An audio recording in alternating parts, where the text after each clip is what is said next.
Please get ready for a dictation of part 1 of an address by the President of India, Shri Ramnath Kovind, at Defence Services Staff College, Wellington, August 4, 2021.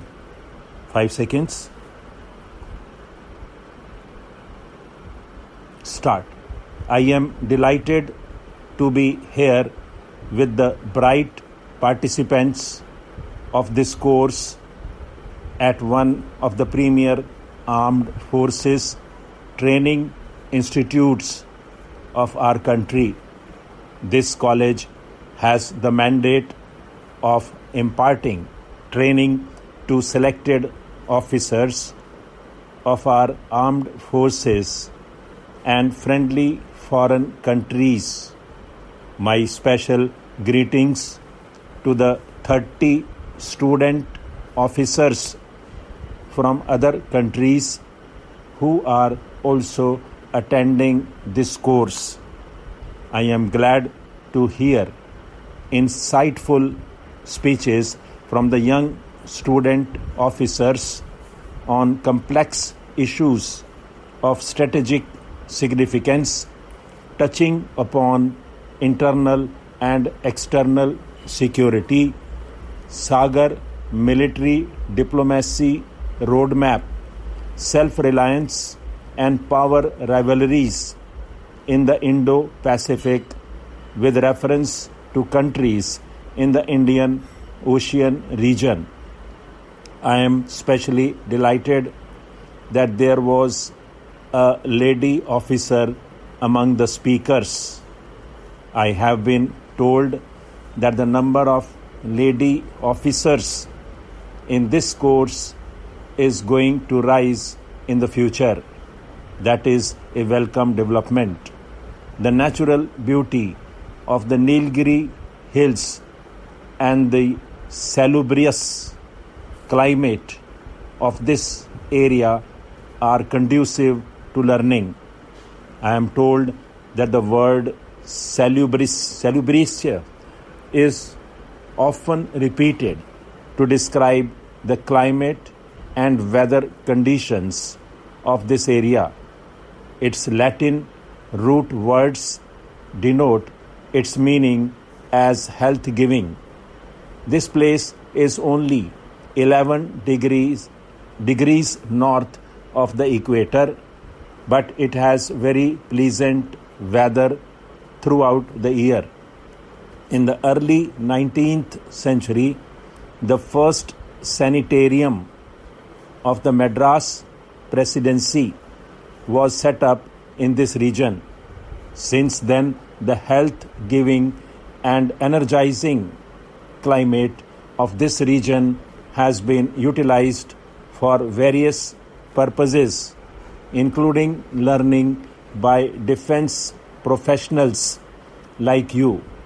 I am told that the student officers present here have been selected through a rigorous process based on assessment of competence and potential.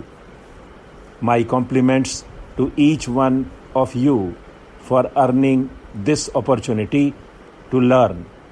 Armed Forces officers attached with me have been describing their experiences in this course.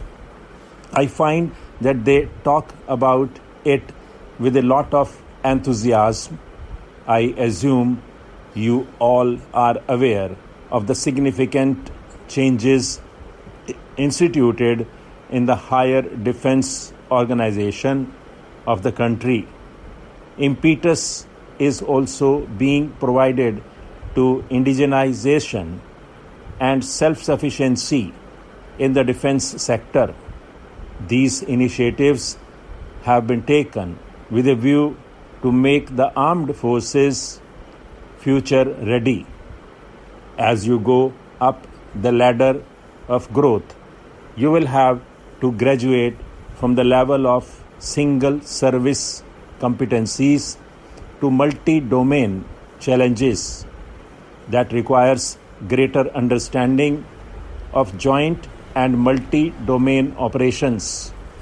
As the armed forces work towards greater integration, jointness and synergy will become stronger. In this context, participation by a few civil services officers and officers of the Coast Guard widens the canvas of mutual learning through this course. The armed forces of our country are amongst the most respected entities of our great nation. They have earned the regard of the fellow citizens by untiring efforts and great sacrifices.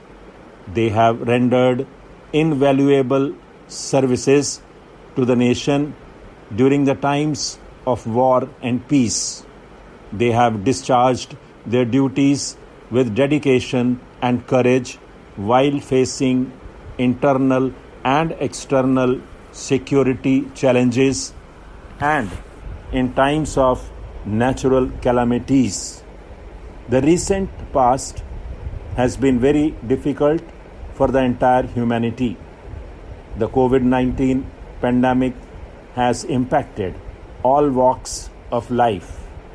I have been told that Defence Services Staff College has successfully run the scheduled courses by effectively adopting a hybrid system, blending conventional and online learning.